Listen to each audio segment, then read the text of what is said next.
मुन्नदा ऐनुत्तका ज़ैनुन्नका कंजुल अता कशफुल गिता बहरुल मनन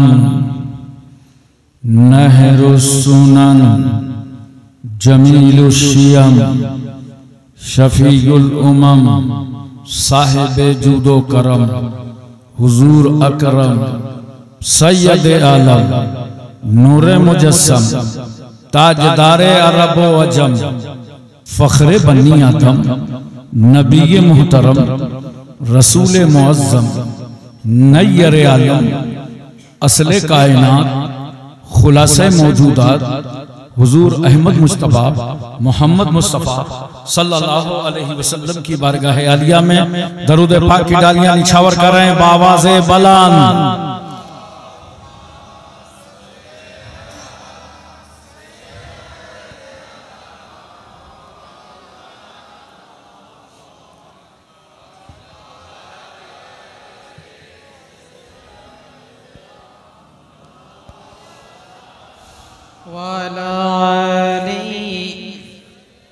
सय्यिदना मौलाना मुहम्मद सल्लल्लाहु अलैहि वसल्लम। अल्लाहुम्मा सल्ली अला सय्यिदना मौलाना मुहम्मदिन व अला आलि सय्यिदना मौलाना मुहम्मदिन बारिक व सल्लिम सलातुम व सलामुन अलैका या रसूल अल्लाह। मोहतरम हज़रात,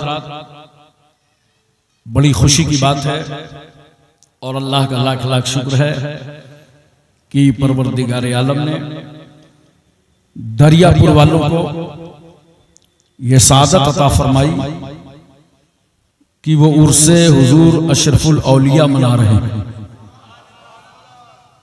हमारे मुहिब्बे मोहतरम मोहम्मद फ़खरुज़्ज़मा साहब, उनके अहबाब जहांगीर भाई, इनकी पूरी कमेटी ने दावत का सागर महमून हाजिर किया और जिसकी पासदारी करते हुए मैं हाजिर खिदमत हूं। याद रखिएगा, क्योंकि आज उर्से अशरफुल औलिया है, आपकी फिक्र और आपका जहन चाहे जैसा हो, अल्हम्दुलिल्लाह मैं आज बहुत मूड में हूं और जो मूड कभी कभी बनता है वो अभी अभी बन गया। चार मिसरे हाजिर हैं, समाज फरमाएं। जंग में कागजी अफराज से क्या होता है? जोर से बोलो, आगे से पीछे तक।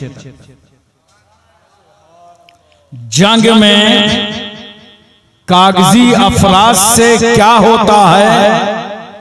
हिम्मतें लड़ती हैं, तादाद से क्या होता है? हिम्मतें लड़ती हैं, तादाद से क्या होता है? हो मुसलमान तो जियो अपने ही बलबूते पर, हो मुसलमान तो जियो अपने ही बलबूते पर। रूस अमेरिका की इमदाद से क्या होता है? हो मुसलमान तो जियो अपने ही बलबूते पर। रूस अमेरिका की इमदाद से क्या होता है? चार मिसरे और सुनिए। हुस्न अखलाक की अनमोल निशानी दे दो, हुस्न अखलाक की अनमोल निशानी दे दो। गम के ठहरे हुए मौजों को रवानी दे दो। तुम हुसैनी हो, तुम हुसैनी हो तो एहसान के मशकीजे से, तुम हुसैनी हो तो एहसान के मशकीजे से। कोई दुश्मन भी अगर मांगे तो पानी दे दो, कोई दुश्मन भी अगर मांगे तो पानी दे दो। दो मिसरे सुनिए, क्योंकि हुजूर अशरफुल औलिया का घराना अहले बैत का घराना। फरमाया खुदा ने हमें देकर हैदर सा निगहबान, फरमाया खुदा ने हमें देकर हैदर सा निगहबान। फबिअय्यि आलाए रब्बिकुमा तुकज़्ज़िबान, फबिअय्यि आलाए रब्बिकुमा तुकज़्ज़िबान। दो मिसरे और सुनिए। मौलाना मुजीबुर रहमान साहब आपके खतीब व इमाम हैं, इनकी तरफ से नजर है। दिलों में बुग़्ज़े अली और जन्नत का जुनून, दिलों में बुग़्ज़े अली और जन्नत का जुनून। इन्ना लिल्लाहि व इन्ना इलैहि राजिऊन, इन्ना लिल्लाहि व इन्ना इलैहि राजिऊन। मोहतरम हजरात, सबसे पहले मैं आपसे पूछता हूं, आप उर्से अशरफुल औलिया में आए हैं, मकसद है चलो कुल शरीफ होगा, दुआ होगी, मिलादे पाक का जलसा होगा, अपने दामनों को भर कर वापस पलटेंगे। मगर आज मैं आपसे पूछता हूं, दुआ सुनता कौन है? बोलो अल्लाह। जोर से बोलो। एक बार अल्लाह का नाम ले लो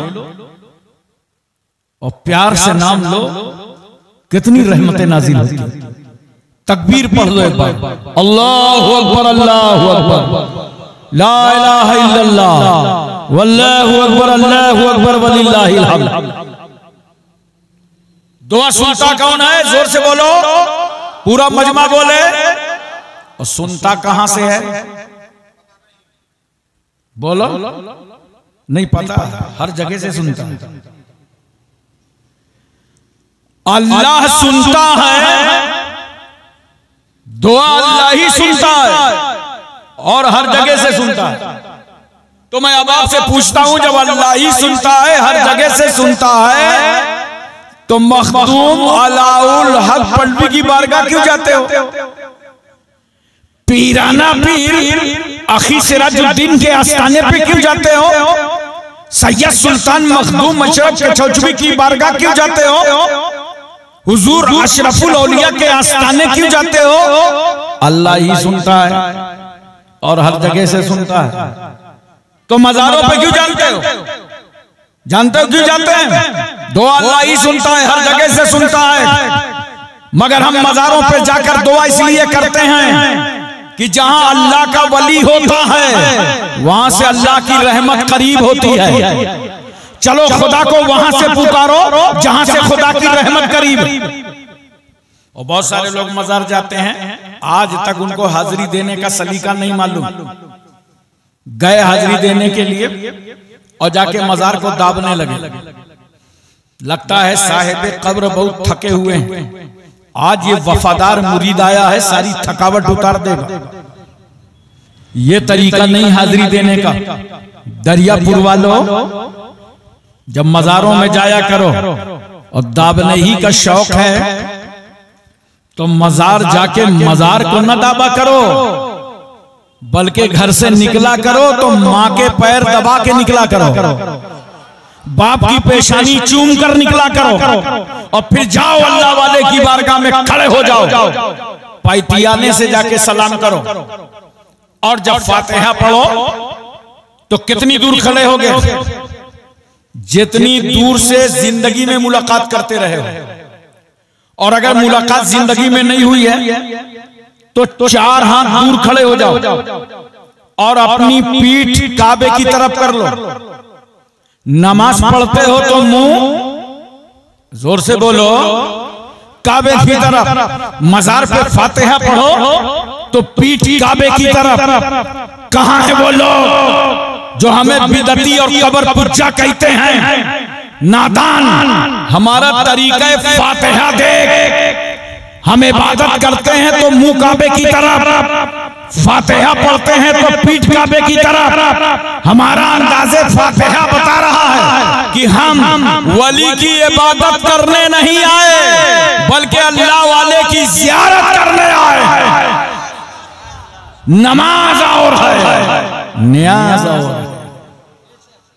मोहतरम सामईन किराम, एक बात और बताओ मुझसे, मैं मोहब्बत से आपसे पूछना चाहता हूं, बोलो पूरी तवज्जो है ना? आज उसे अशरफुल औलिया में आए हो,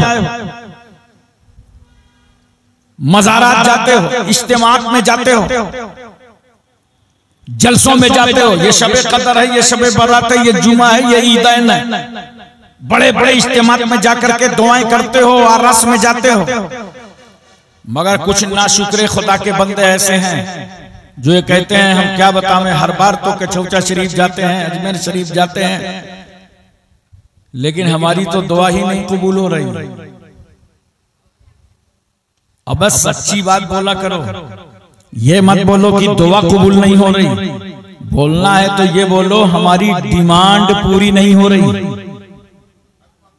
जो डिमांड रखा था ना, प्लाट मिल जाए, मकान बन जाए, औलाद हो जाए, शादी हो जाए, कारोबार चल जाए, डिमांड पूरी नहीं हो रही। ये मत कहना कि दुआ कबूल नहीं हुई।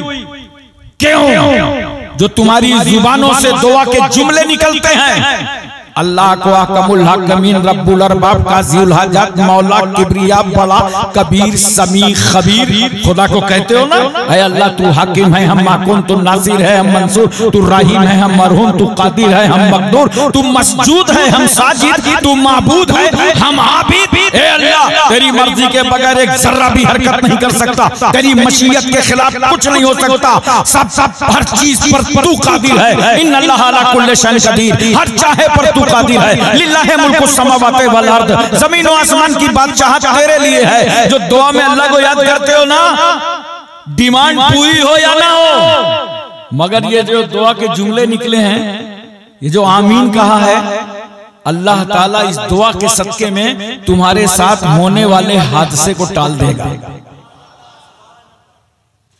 लेकिन इंसान बहुत जरी है, वो कह सकता है मेरे साथ कोई हादसा भी नहीं था, जबकि इल्म यकीनी अल्लाह को है।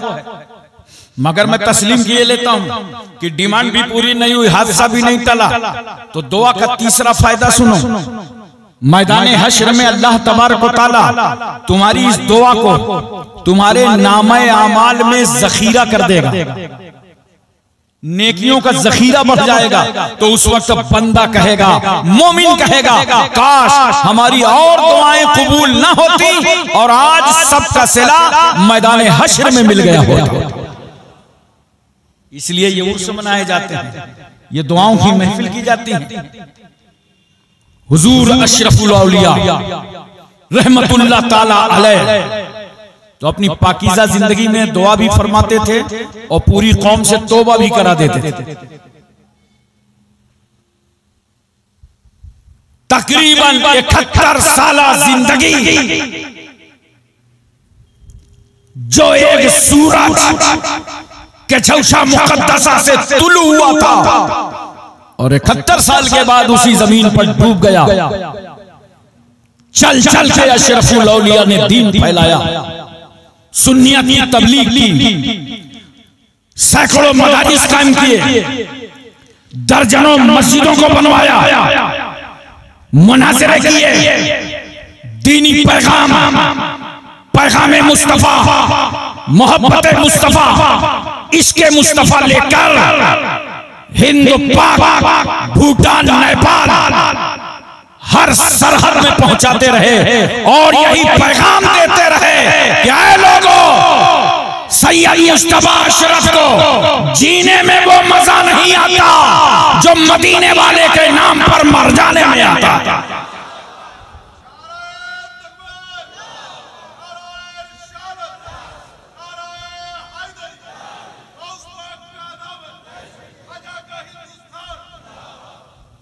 मोहतरम सामीन किराम, बंगाल वालों, तुम्हें तो हर कदम अशरफुल औलिया का शुक्रिया अदा करना चाहिए। जो बंगाल में उन्होंने खिदमत की, वरना बंगाल सिसक रहा था, बदअकीदगी सवार थी, दया बना चौराहे चौराहे पे नजर आ रहे थे। इसके रसूल पर टाका डालने वाले हर संत दिखाई पड़ रहे थे। बंगाल की पूरी जमीन चीख रही थी, कांप रही थी और अलाउल हक पंडवी आईना हिंद की रूहानियत कह रहे थी, मौला अब भेज इस जमीन पर अपना बंदा, भेज देने बंदा। अशरफुल औलिया आए और आने के बाद गांव गांव जाके कलिया कलिया शहर शहर नगर नगर डगर डगर दीन मतीन की तबलीग करते रहे और दीन समझाते रहे। जरूरत पड़ी तुम्हारे घरों में बलाएं आई तो अशरफुल औलिया ने वहां कदम रखकर उन्हें निचोड़ दिया। मुसीबतों के पहाड़ आए, अशरफुल औलिया ने दुआ की, मुश्किलें चल गईं। मुझे तो एक बहुत प्यारी बात याद आ गई, खुद हजरत ने मुझसे बयान फरमाया टिकिया पड़ा कलकत्ता में। एक कॉन्फ्रेंस में मैं शरीक था, हजरत ही की दावत पर हाजिर हुआ था। तो फरमाने लगे टिकिया पाड़ा में एक ऐसा वाकया पेश आया कि एक औरत के ऊपर जिन सवार था और बड़े बड़े फूंक झाड़ करने वाले आए। वो दूसरी मंजिल पर रहती थी और लोग नीचे से जीना से चढ़ते थे। चढ़ते चढ़ते जब दूसरी मंजिल की जीने पे जाते थे तो इतना खतरनाक जिन था, वहीं से उठा के फेंक देता था। सब अपना मुसल्ला तस्बीह लेके नीचे आ जाते थे। ये मुसलसल हो रहा था। तो हजरत बयान फरमाते हैं हुजूर अशरफुल औलिया कि मौलवी साहब क्या बताएं, वो सब मेरे पास आ गए और कहा हुजूर चलिए दुआ फरमा दीजिए, हम बहुत परेशानियों से तंग हैं। और वो औरत कपड़े नहीं पहनती थी, उसके बदन पे कोई कपड़े नहीं रहते थे, उतार के फेंक देती थी। बड़े से बड़े दुआ ताबीज करने वाले की हिम्मत न थी कि उस कमरे में दाखिल हो जाए। तो हजरत ने फरमाया, मैंने कहा चलो चलते हैं भाई, इज्जत मखदूम अशरफ बचाएंगे, इज्जत सैयद सुल्तान अशरफ बचाएंगे। फरमाते हैं मैं चला, खूब दुआएं पढ़ी, अपना इन्हिसार किया, हिसार करके, और मैं जब जीने पे चढ़ा तो हिम्मत करके पहली मंजिल पे चढ़ गया। बोलो सुभान अल्लाह, अरे दिल लगा के बोलो सुभान अल्लाह। उसके बाद फरमाते हैं जब मैं दूसरी मंजिल पर चढ़ा तो मेरे रोंगटे खड़े हो गए। मैं समझ गया बहुत खतरनाक, लेकिन एक सीढ़ी चढ़ा, दो सीढ़ी चढ़ा, और जब दूसरी मंजिल में कमरे वाली सीढ़ी के पास आया तो अंदर से उस जिन ने कहा, ठहरिए सैयद मुस्तफा अशरफ, अंदर ना आइएगा, अभी मैं बरहना हूं, मुझे चादर लाओ। हजरत फरमाते हैं एक चादर लेकर के फेंकी गई। उस औरत ने चादर को लपेट लिया और उसके बाद कहा अब आप ऊपर आ सकते हैं। हजरत फरमाते हैं मैं ऊपर दाखिल हुआ। मैंने कहा भाई इस औरत को क्यों परेशान कर रहे हो, छोड़ो वापस चले जाओ, मुस्तफा अशरफ आया है, निकल जाओ। उसने कहा हुजूर बड़े बड़े तावीज वाले गंडे वाले आए थे, ये कलकत्ता तो दुआ तावीज वालों की मंडी है, मैंने एक एक करके नीचे पटक दिया है, लेकिन जब आप ऊपर आ रहे थे मैं आपकी तरफ बढ़ा तो मैंने क्या देखा कि आपके दाहिने तरफ हजरत सैयद सुल्तान मखदूम अशरफ चल रहे हैं और बाएं तरफ आला हजरत अशरफी मियां चल रहे हैं।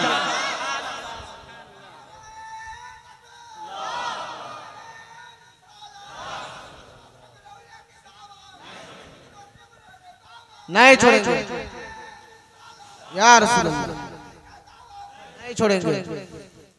तो उसने कहा मैं वहीं पर रुक गया, कहा ये जो बुजुर्ग आ रहे हैं आने दो,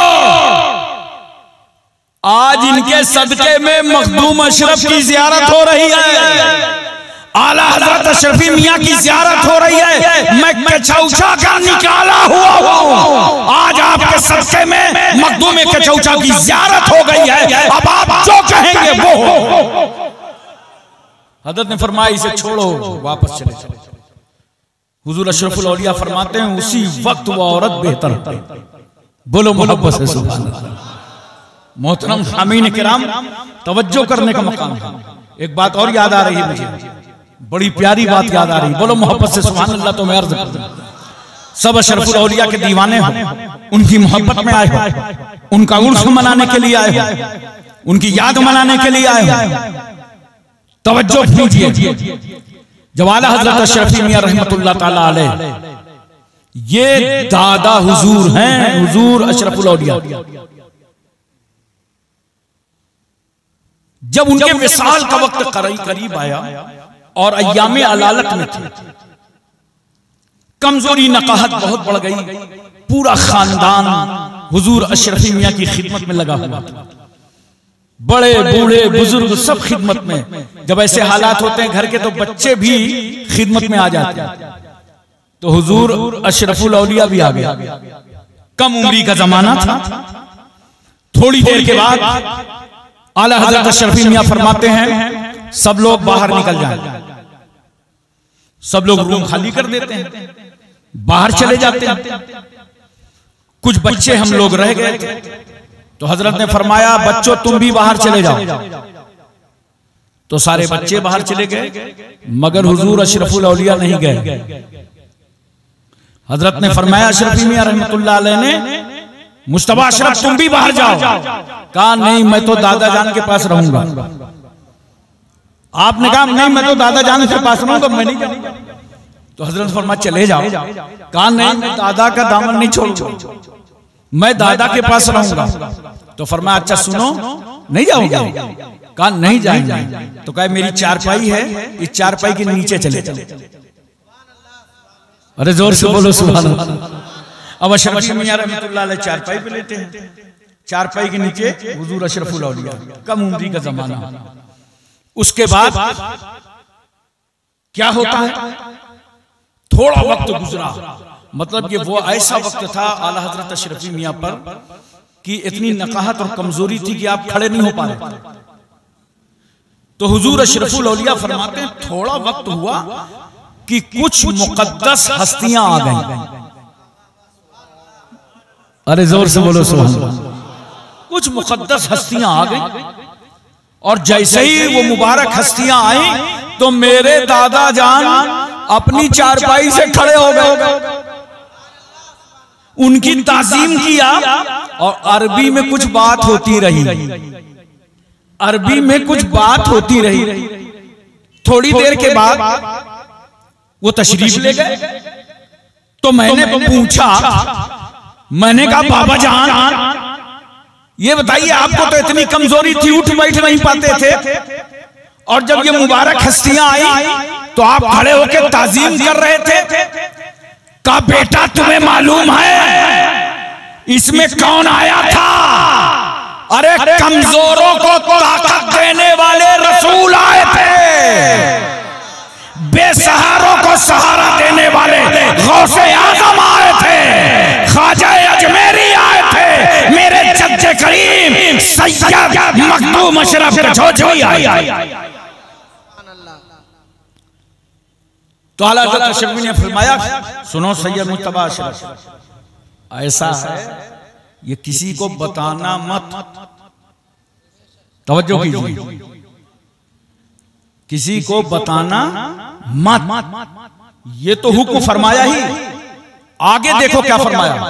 फरमाया अगर किसी को अपनी जुबान से बता दोगे तो तुम गूंगे हो जाओगे। अल्लाह अकबर कबीरा। या इतनी सख्ती से रोका कि बताना मत। अब कौन चाहेगा कि बता के मैं गूंगा हो जाऊं? का बताना मत वरना गूंगे हो जाओ। कौन रोकेगा? आजकल के पीर साथ में एजेंट रखते हैं, बोलो जबरदस्ती वो करामतें गढ़ा करते हैं। ट्रेन छूट जाए तो करामत और ट्रेन मिल जाए तो करामत। लेकिन हजरत आला हजरत अशरफी मियां को देखो अपनी करामत किस तरह छुपा रहे हैं। बताना मत किसी को जब तक मैं जिंदा हूं, मेरी जिंदगी में किसी को मत बताना। हजरत के विसाल के बाद जब हुजूर अशरफुल औलिया ने ये वाकया बताया तो पूरा खानदान रो रहा था और हजरत अशरफी मियां की अजमतों के तराने गा रहा था। और हुजूर अशरफुल औलिया जब इस वाकये को बयान किया करते थे तो अक्सर व बेशतर मुरीदीन में रो रो के बयान किया करते थे। वो शख्सियत है, वो जाते गिरामी है हुजूर अशरफुल औलिया, जिनके उर्स की सआदत अल्लाह ताला ने दरियापुर वालों को अता फरमाई।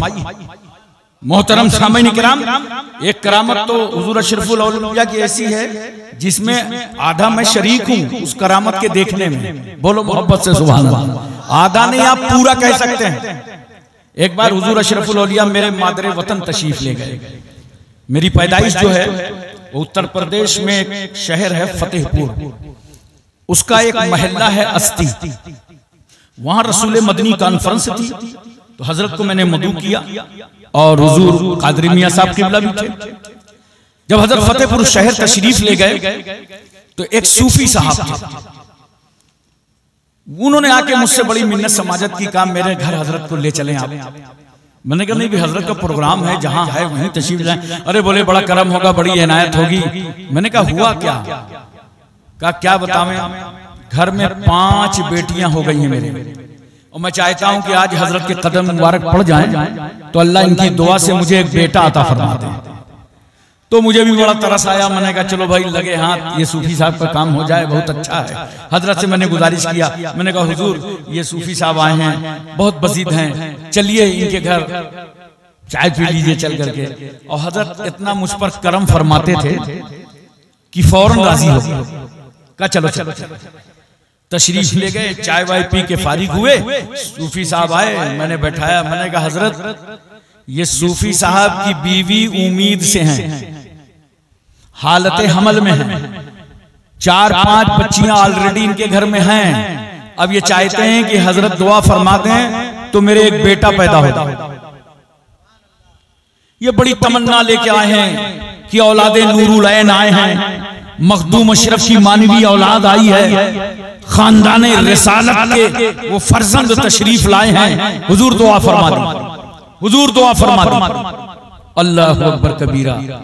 तो हजरत ने दुआ फरमा दी, जाओ मियां मैं अल्लाह से दुआ करता हूं, अब पैदा होने वाला तुम्हारे घर में बेटा पैदा होगा।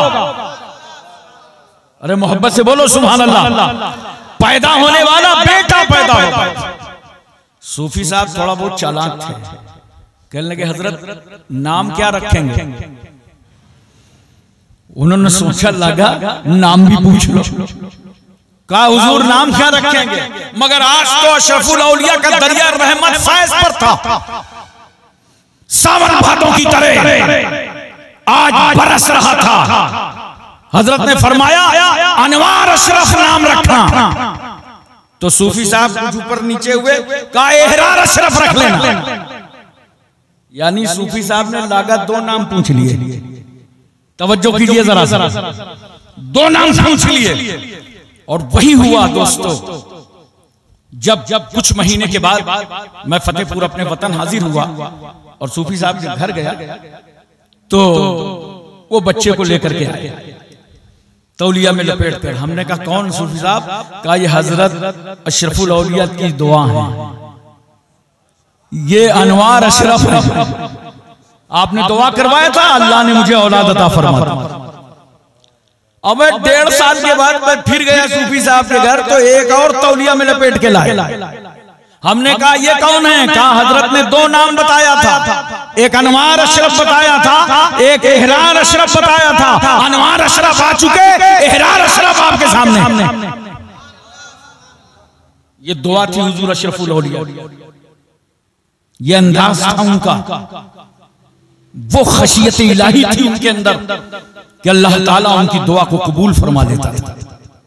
मोहतरम सामीन किराम, मैं इसलिए आपसे अर्ज करना चाहता हूं और बताना चाहता हूं, बहुत सारी ऐसी बातें हजरत इरशाद फरमाया करते थे। आज मैंने जहांगीर भाई को बताया, इनके घर में दस्तरखान लगा, खाना खाने जा रहा था, कहा सिलिपची लाओ, हाथ धोला। मैंने कहा सुनिए हुजूर अशरफुल औलिया फरमाते थे, अरे भाई हाथ धो के खाना खाया करो, कभी भूखे नहीं रहोगे। यानी सुन्नत के मुताबिक। अब किस तरह उन्होंने सुन्नतों को जिंदा किया। किसी को डबल अंगूठी पहने देखा, का एक उतार दो। 4.5 मासा से कम की चांदी की एक अंगूठी, एक नक की जायज है। सोना पहने देखा, का इसे उतार दो। नाम लोग बिगाड़ते हैं ना, कोई रहमान कहता है, कोई गफ्फार कहता है। आप फरमाते थे नहीं, रहमान अल्लाह की शान है, गफ्फार अल्लाह की शान है। अब्दुल रहमान बोलो, अब्दुल गफ्फार बोलो। कदम कदम पर जिस जाते गिरामी ने मुरीदों को तालीम और तरबियत दिया हो और सुन्नत रसूल पर चलने का तरीका सिखाया हो। मैं आज आपको समझाऊंगा, ये हमारी तुम्हारी निस्बतें हैं औलिया किराम से, बुजुर्गाने दीन से। आज अपनी निस्बत को और पुख्ता करके जाओ। देखो कुरान कहता है वत्तखिज़ू मिन मकाम इब्राहीम मुसल्ला, मकाम इब्राहिम को मुसल्ला बनाओ, मकाम इब्राहिम पर नमाज पढ़ो। ये मकाम इब्राहिम है क्या? एक पत्थर है जिस पर इब्राहिम अलैहिस्सलाम ने खड़े होकर के काबे की तामीर की। जैसे हम लोग इंडिया में दीवार ऊंची हो जाती है तो चहली लगा लेते हैं। जब काबे की दीवार ऊंची हो गई तो इब्राहिम अलैहिस्सलाम ने एक पत्थर रख लिया और उसी पे खड़े हो गए। अब अल्लाह की रहमत मुस्कुरा रही है, इब्राहिम दीवार तो ऊंची होगी मगर तुम्हें पत्थर बदलने की जरूरत ना पड़ेगी, ये पत्थर भी नीचे से बढ़ता चला जाएगा। काबा तामीर हो गया, काबा कंप्लीट। इब्राहिम पैगंबर ने दुआ के लिए हाथ उठा दिए, रब्बना तकब्बल मिन्ना इन्नका अंतस समीउल अलीम। ऐ अल्लाह हम बाप बेटों की जानिब से इस तामीर काबा को कबूल फरमा। याद रखो मुसलमानों, जब कोई नेकियां किया करो, अच्छे काम किया करो, मदरसा बनवाओ, मस्जिद बनवाओ, खानका बनाओ, तो रियाकारी और दिखावा न किया करो, बल्कि नेक काम करने के बाद तन्हाइयों में जाया करो और खुदा की बारगाह में आंसू बहा कर रोया करो, ऐ अल्लाह नेक काम करना हमारा काम था और इसे कबूल फरमा लेना तेरा काम। इब्राहिम अलैहिस्सलाम खड़े हो गए जबल अबू कुबैस पर। ये शहर मक्का का वो ऊंचा पहाड़ जिस पर अल्लाह के रसूल सल्लल्लाहु अलैहि वसल्लम ने खड़े होकर के चांद के 2 टुकड़े फरमाए थे। इसी पहाड़ी पर इब्राहिम पैगंबर खड़े हैं और आवाज देते हैं, ए परस्ताराने खुदा, ए अल्लाह को एक मानने वालों, चलो चलो काबा तैयार हो चुका है। अब जिन लोगों ने, जिन रूहों ने सुना, अल्लाह ने उनके मुकद्दर ही में हज्ज बैतुल्लाह लिख दिया। यही वजह है कि जब एक हाजी 8 जिलहिज्जा को मक्के में एहराम पहन लेता है। जरा कानून देखो इस्लाम का, इस्लाम की तरह मसावात लाओ। अमीर गरीब, गोरे काले, बादशाह फकीर, रियाया सब बराबर। हुक्म है लोगों, तुम जिस मुल्क के सदर जमहूरिया हो, वजीर आजम हो, बादशाह हो, अपने अपने वतन का लिबास उतार करके अपने कमरों में रख दो और आज अपने आप को 2-2 चादरों में लपेट लो। तुम्हारा खुदा तुम्हें उस लिबास में देखेगा जिस लिबास में उसका प्यारा महबूब आया। और चादरें लपेट करके चारों तरफ तलबिया की कसरत जारी हो जाती है और लोग पढ़ते हैं लब्बैक अल्लाहुम्मा लब्बैक लब्बैक ला शरीक लक लब्बैक इन्नल हम्दा वन नेमता लक वल मुल्क ला शरीक लक। पूरा शहर मक्का गूंज रहा, पूरा शहर मक्का गूंज रहा। जानते हो इब्राहिम अलैहिस्सलाम के सवाल का ये जवाब है। उन्होंने कहा था चलो खुदा का घर तैयार हो गया तवाफ के लिए। अब हाजी पहुंच के कहते हैं लब्बैक अल्लाहुम्मा लब्बैक, आय अल्लाह तेरे खलील ने बुलाया था, हम सब हाजिर हो गए। तो ये पत्थर है जिस पर इब्राहिम अलैहिस्सलाम ने खड़े होकर के काबे की तामीर की। पत्थरों की तकदीर देखना है तो शहर मक्का चलो, वहां एक पत्थर वो है जिसे रसूलुल्लाह ने चूमा है और एक पत्थर वो है जिसके बारे में सरकार फरमाते हैं मैं उस पत्थर को पहचानता हूं जो मेरी पैदाइश से पहले मुझ पर सलाम पढ़ा करता था। अब बताओ मुसलमानों, सलाम पढ़ने वाले पत्थर को रसूल पहचानते हैं तो सलाम पढ़ने वाले सुन्नियों को कितना पहचानेंगे। सरकार ने एक पत्थर को चूमा है। अच्छा देखो, रसूल ने पत्थर को भी चूमा जिसका नाम हजरे अस्वद है, और रसूल ने फातिमा के बेटे हुसैन को भी चूमा। और कुछ भाइयों को कंफ्यूजन हो गया, वो चूमना को पूजना समझ, वो चूमना को पूजना समझ गए, जबकि दिन भर अपने बच्चों को चूमते हैं और उसके बाद कहां कहां चूमते हैं बताऊंगा, नहीं समझ जाओ। अबे अगर चूमना पूजना होता तो मेरे रसूल ने हजरे अस्वद को चूमा ही ना होता, नबी ने हजरे अस्मद को भी चूमा और नबी ने फातिमा के बेटे हुसैन को भी चूमा। यहीं से तो हम सुन्नियों को अकीदा मिल गया कि अगर हजरे अस्मद की तरह हजर मिले तो चूम लो और हुसैन की तरह बशर मिले तो चूम लो। अब आप तवज्जो कीजिए, कुरान क्या कहता है, वत्तखिज़ू मिन मकाम इब्राहीम मुसल्ला, मकाम इब्राहीम को मुसल्ला बनाओ। ए मेरे बंदो, तवाफ से फारिग हो गए हो, वाजिबुत तवाफ आकर मकाम इब्राहीम के सामने पढ़ो। हमने कहा अल्लाह पत्थर के सामने नमाज, काबे के होते हुए, मिज़ाब रहमत की मौजूदगी में, हतीम काबा के होते हुए, मस्जिद हराम के रहते हुए पत्थर के सामने नमाज। खुदा की रहमत मुस्कुरा पड़ी। मेरे बंदो पत्थर ना देखो, इस पत्थर पर मेरे नबी का नक्शे कदम देखो। इस पत्थर से मेरे नबी का पैर छू गया, इसलिए इस जगह नमाज पढ़ो ताकि खुदा की इबादत भी होती रहे और मेरे नबी की यादगार भी बरकरार रहे। नोट करो मुसलमानों, नेक बंदों की यादगारों को कायम रखना सुन्नते किबरिया। देखो अल्लाह ताला इब्राहिम अलैहिस्सलाम की यादगार को कायम कर रहा। आज कुछ लोग यादगारों के पीछे पड़ गए। मिलादुन नबी का जुलूस नहीं निकलना चाहिए। एक साहब मुझसे कहने लगे उर्स नहीं होना चाहिए। मैंने कहा क्यों? कहा औरतें जाती हैं। तो मैंने कहा शादी नहीं होना चाहिए। बोला क्यों? मैंने कहा औरतें जाती हैं। अगर यही फार्मूला इंडिया में नाफिज किया गया तब तो भारत के सियासी नेताओं को अलग से एक जमात बनाना पड़ेगा, ऑल इंडिया रड़ुआ समाज। अबे शादी भी होगी, उर्स भी होगा, मगर दोनों शरीयत के मुताबिक होंगे। बोलो मोहब्बत से सुभान अल्लाह। दोनों शरीयत के मुताबिक होंगे। जरा गौर से देखना, बात बिल्कुल समझ में आ जाएगी। ये देख रहे हो ना?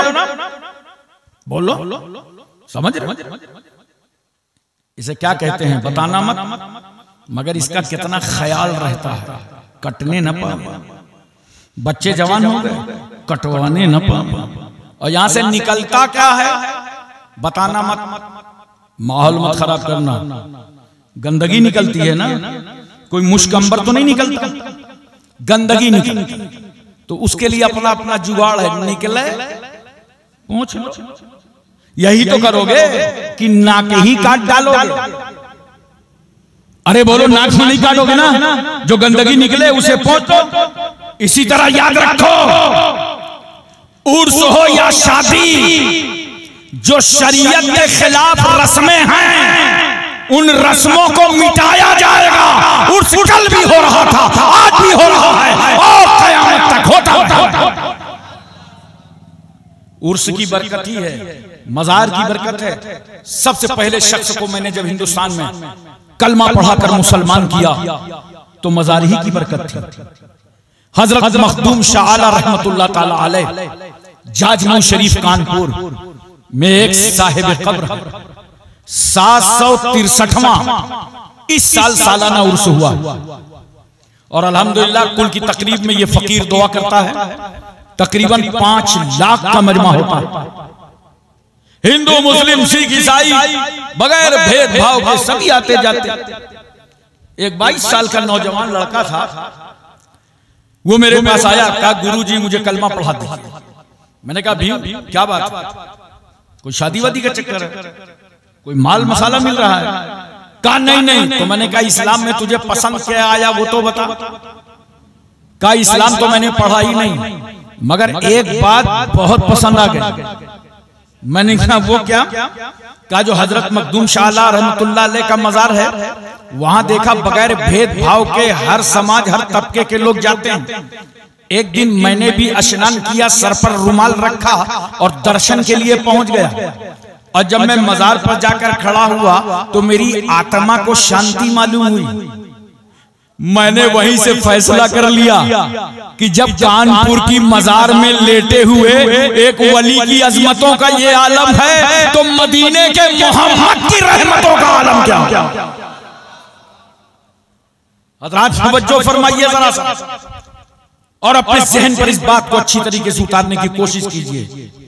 ये जो आरास होते हैं मनाइए ही नहीं, और अपने बुजुर्गों की तालीम लोगों तक जिंदा रखिए, उनकी तालीम को पहुंचाइए, उनके पैगाम को पहुंचाइए। अब एक बात मुझको बताइए आप हजरात, पानी पीते हो ना, जरा हुआ करो थोड़ा सा, बोलो। नींद तो नहीं आ रही? नहीं बता देना जरा से, नींद आए। पानी पीते हो ना, वादी का, नदी का, चश्मे का, इलाके का, कुएं का, हैंडपाइप का, नगर पालिका की टंकी का पीते हो ना, खड़े होके कि बैठ के? अबे जलसे में तो झूठ न बोलो। आज से तय कर लो हुजूर अशरफुल औलिया के जलसे से कि इंशाअल्लाह जब पानी पिएंगे तो बैठ के पिएंगे। बोलो मोहब्बत से सुभान अल्लाह।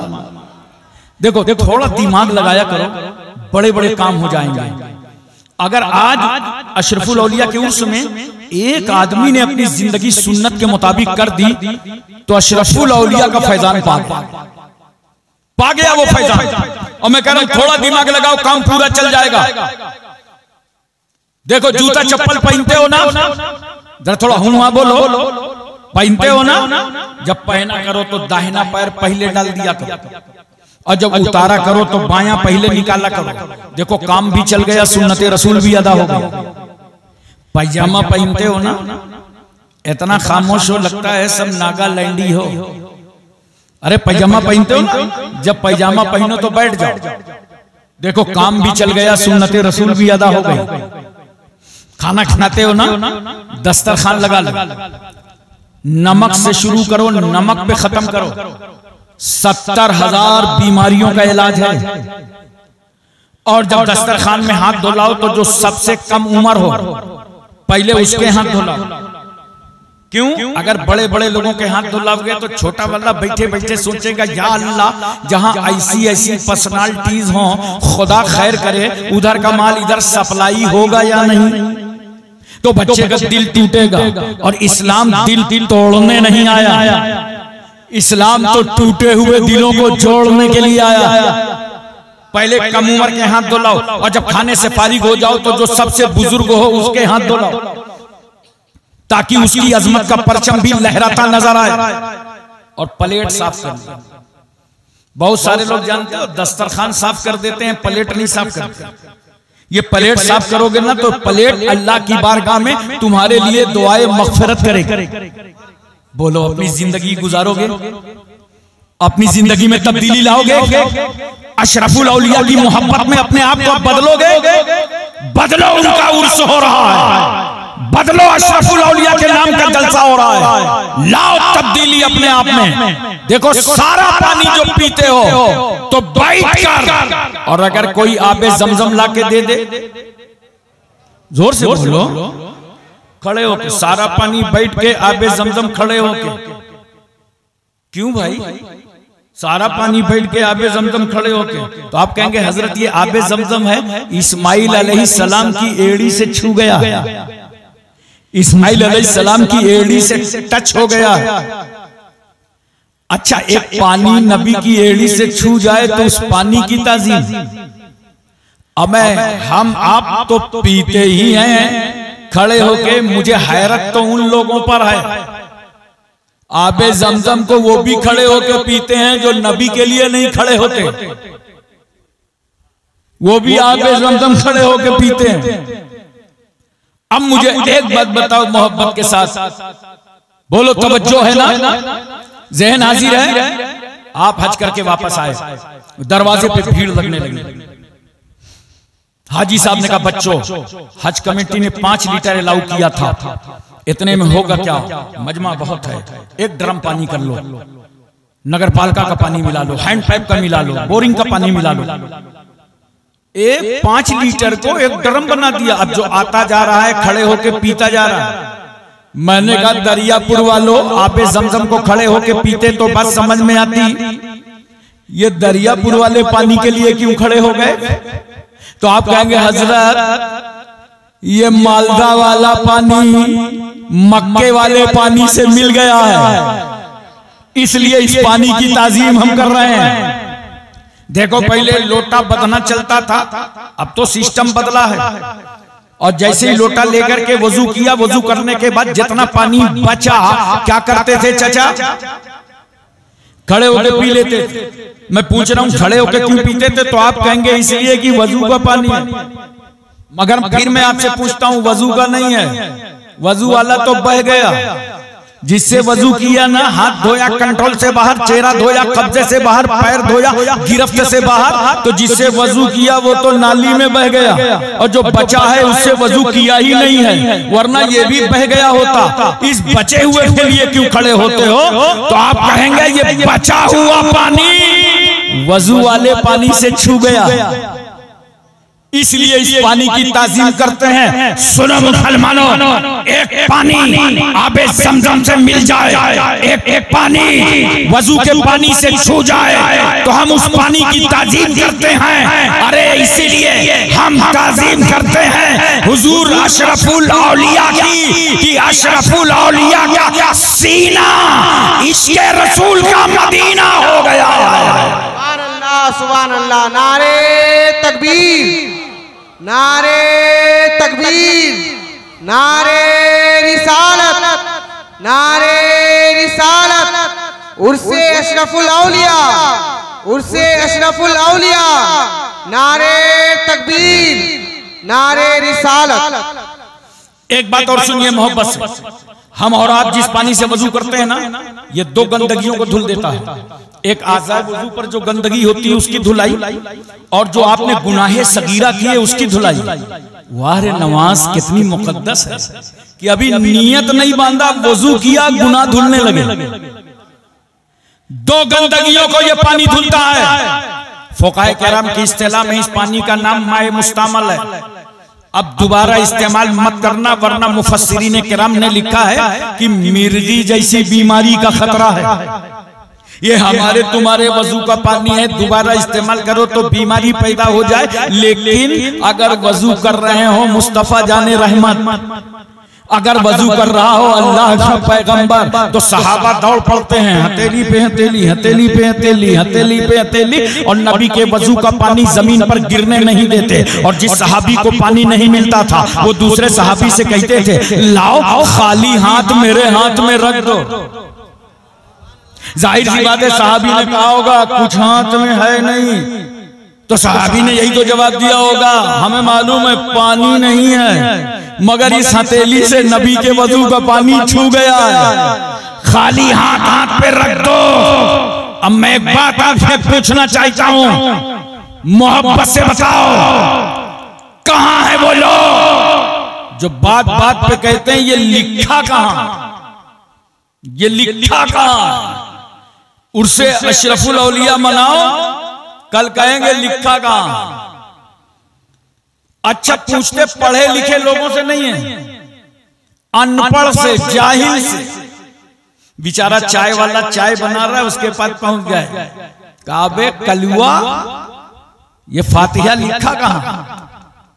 पान वाला पान लगे लपेट रहा है, लगा रहा है कट्ठा चूना बराबर, और जा गए उसके पास, कहे अबे बफाती ये सलाम लिखा कहां है? उसका मूड खराब हो गया, अब तक तो बराबर लगा रहा था, अब चू नहीं चूना, चू नहीं चूना, चू नहीं चूना। किससे पूछ रहे हैं? जाहिल से पूछ रहे हैं लिखा कहां? और कुरान क्या कहता है? फसलू अहल जिक्र इन कुंतुम ला तालमून। जिन बातों का तुमको इल्म ना हो वो अहले इल्म से पूछ लिया करो, वो उलमा से पूछ लिया करो।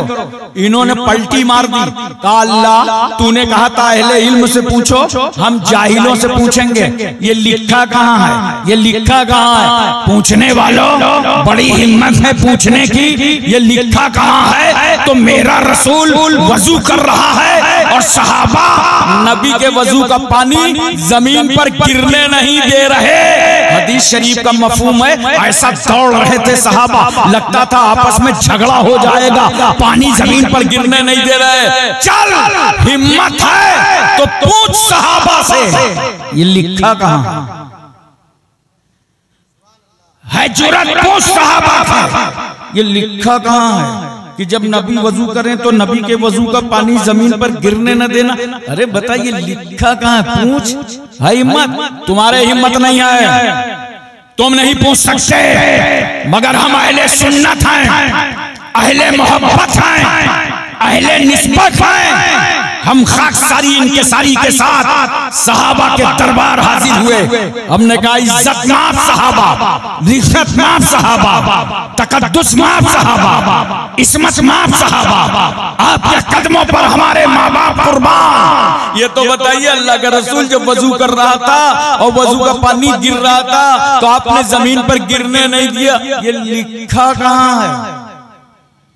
ये लिखा कहाँ है? तो सहाबा का अमल बोलेगा। अरे नादान, ये हमारे इश्क की किताब में लिखा है। इश्क की किताब में लिखा है कि हम अदाए आशिकाना दिखाते जाएं और मुस्तफा खामोश होकर उसे साबित फरमाते चले जाएं। सुनो, इश्क वो चीज है, इश्क वो मरहला है जहां शरीयत के मुताबिक हर तरीके का इश्क करो। कोई कहे दलील क्या है? कहना दलील यही है कि शरीयत के मुताबिक है। ये सहाबा का इश्क था। नबी के वजू का पानी जमीन पर गिरने नहीं दे रहे, तबर्रुक बना रहे हैं। नबी के वजू का पानी शिफा, और हमारे तुम्हारे वजू का पानी अगर लग जाए दोबारा तो बीमारी का खतरा। अब पता चला ना कि उम्मती के वजू का पानी नबी के वजू के पानी के बराबर नहीं है। अरे बोलो ना। अब जब हमारा तुम्हारा वजू का पानी नबी के वजू के पानी के बराबर नहीं है तो कोई उम्मती कैसे नबी के बराबर हो सकता? कोई उम्मती कैसे रसूल के बराबर हो सकता है? आजकल देखो हर एड़े टेढ़े अहिले बहिले को मैं रसूल की तरह, मैं नबी की तरह। अबे ये बात अपनी बीवी से कह के देख, इतने मारेगी कि गिनेगी भी नहीं। लूला लंगड़ा होके मेरी तरह बन रहा है। जो बात तुम्हारी बीवी न बर्दाश्त कर सके वो नबी की शान में बोलते हो, वो रसूल की शान में बोलते हो। अच्छा, पहले की औरतें अपने शौहरों की बहुत फरमाबरदार होती। बताओ भाई, बोलो। अरे ये तो शादीशुदा वाले ही बता सकते हैं। बहुत फरमाबरदार होती थी, मगर अब ये पोस्ट ट्रांसफर हो गई। अब शौहर खुद ही फरमाबरदारी करने लगा। लेकिन आज भी अगर कोई कनीज़े फातिमा हो शौहर की खिदमत करने लगे तो दाहिने तरफ कपड़े धुलेगी तो बाएं तरफ मुंह करेगी, इतनी बदबू।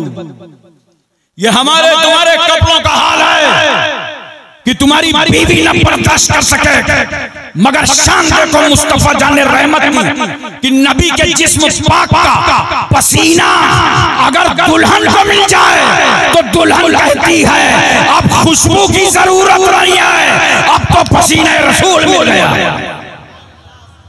नबी जिन गलियों से गुजर जाए ना तो सहाबा कहते थे रास्ता पूछने की जरूरत नहीं है, चले चलो, रास्ते की खुशबू बता रही है कि अल्लाह का रसूल यहीं से गुजरा है, अल्लाह का पैगंबर यहीं से गुजरा है, अल्लाह का हबीब यहीं से गुजरा। हजरात एक बात बताओ, एक लोटा पानी में अगर किसी का वजू हो जाए तो दूसरा लोटा फजूल पानी बहाने की इजाजत नहीं है। पूरी तवज्जो है ना। माहिरीन कहते हैं पहली जो जंगें हुई हैं तेल के नाम पे हुई है। अब दुनिया में पीने की पानी की कमी हो रही है, कहीं ऐसा ना हो कि आइंदा जंग पानी के नाम हो जाए। पूरी दुनिया पानी बचा रही है।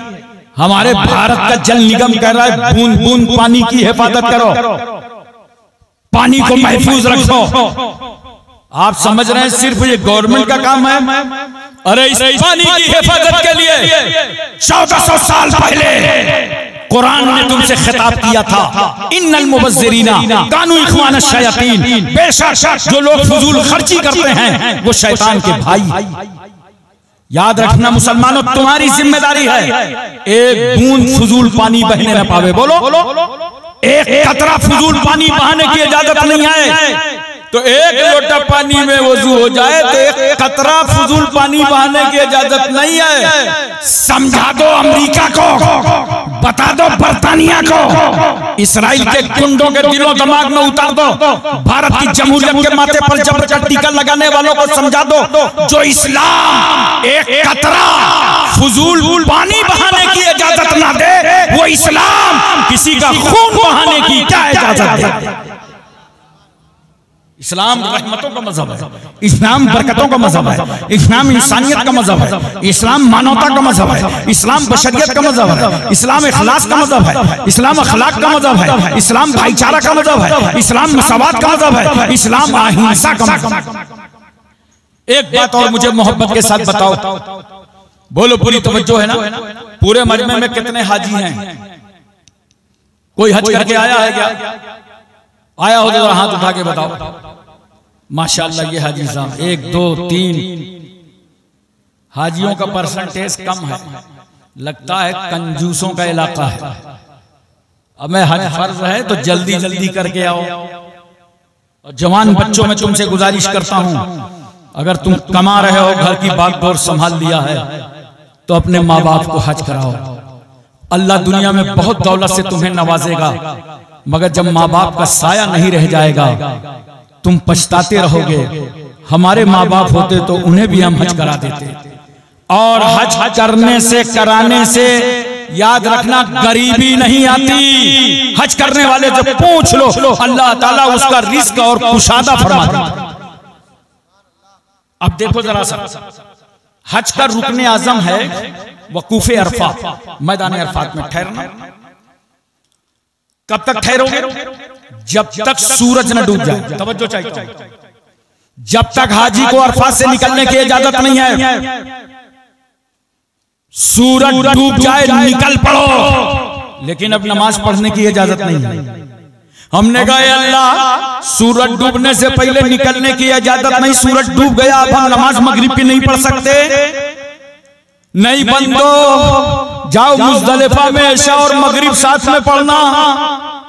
हमने कहा मस्जिद नबी, मस्जिद कुबा में, मस्जिद जुमा में, मस्जिद किबलतैन में, मस्जिद अबू ज़र ग़िफ़ारी में, मस्जिद बिलाल में, मस्जिद अबू बकर में, मस्जिद उमर में, मस्जिद उस्मान में, मस्जिद अली में, जहां जहां सूरज डूब गया वहां वहां मगरिब की नमाज हो रही है। हमें सूरज डूबने से पहले निकलने की इजाजत नहीं, सूरज डूब गया मगरिब पढ़ने की इजाजत नहीं। खुदा की रहमत मुस्कुरा पड़ी। मेरे बंदो, तुम मैदान अरफात में मगरिब कैसे पढ़ोगे जब मेरे महबूब ने नहीं पढ़ा?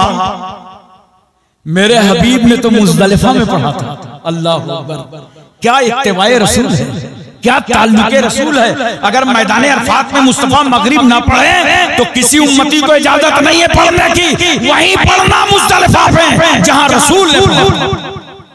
हमने कहा परवरदिगार आलम, वहां जाते जाते तो मगरिब का टाइम निकल जाएगा, इशा का हो जाएगा, हमारी तो मगरिब कज़ा हो जाएगी। खुदा की रहमत मुस्कुरा रही है। मेरे बंदो, आज तुम्हारा खुदा तुम्हारी मगरिब को कज़ा नहीं होने देगा। अगरचे तुम इशा के वक्त अदा करोगे तब भी अदा ही कबूल फरमाएगा। ये है ताल्लुके मुस्तफा। हजरात, ये औलिया किराम का मकसद यही था, अशरफुल औलिया का मकसद यही था कि बच्चा बच्चा आशिक़े रसूल बन जाए, रसूलुल्लाह का दीवाना बन जाए। लोगों की गलत सोहबत में मत बैठा करो, इन उलमा की सोहबत में बैठो, अपने इमामों की सोहबत में बैठो, उलमा के ताल्लुकात बनाओ, वरना कब ये तुम्हें गुमराह कर दें। इनकी सोहबतें खराब हैं, नेक लोगों की सोहबतें इख्तियार करो। एक साहब मुझे मिल गए बंबई रेलवे स्टेशन पे, कह रहे थे हुजूर सल्लल्लाहु अलैहि वसल्लम के चाहने से कुछ होता है क्या? अरे मैंने कहा नादान, तुम वही लोग हो कि कुरान पढ़ते हो मगर कुरान हलक से नहीं उतरता। अबे नबी के चाहने से तो किबला बदल गया। पढ़ो दूसरा पारा। अल्लाह ताला क्या फरमाता है? मेरे महबूब, बार बार आसमान की तरफ आपका सर उठना हम देख रहे हैं। 17 महीने तक सरकार सल्लल्लाहु अलैहि वसल्लम ने मस्जिद अक्सा की तरफ रुक करके नमाज पढ़ा। ये मस्जिद अक्सा वही है जहां फलस्तीन, बोलो, यरूशलेम में मस्जिद अक्सा है। ये मुसलमान यरूशलेम से मस्जिद अक्सा से इतनी मोहब्बत क्यों करता है?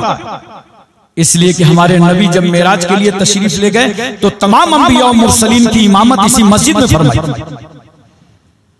तवज्जो कीजिए जरा सा। 17 महीने तक सरकार ने मस्जिद अक्सा की तरफ रुक करके नमाज पढ़ा। सरकार की मर्जी ये है कि मेरा किबला काबा बना दिया जाए, और बार बार आसमान की तरफ देख रहे हैं। कभी आप तशरीफ ले जाइए, मैं दुआ करता हूं अल्लाह ताला सबको मक्का और मदीना पहुंचाए। तो मदीना शरीफ में जब मस्जिद किबलतैन जाएंगे, 2 किबलों वाली मस्जिद, मैं तो वहां पहुंचा तो एक मुसल्ले का रुख काबे की तरफ है और एक मुसल्ले का रुख पुश्त पर बना है जो मस्जिद अक्सा की तरफ है।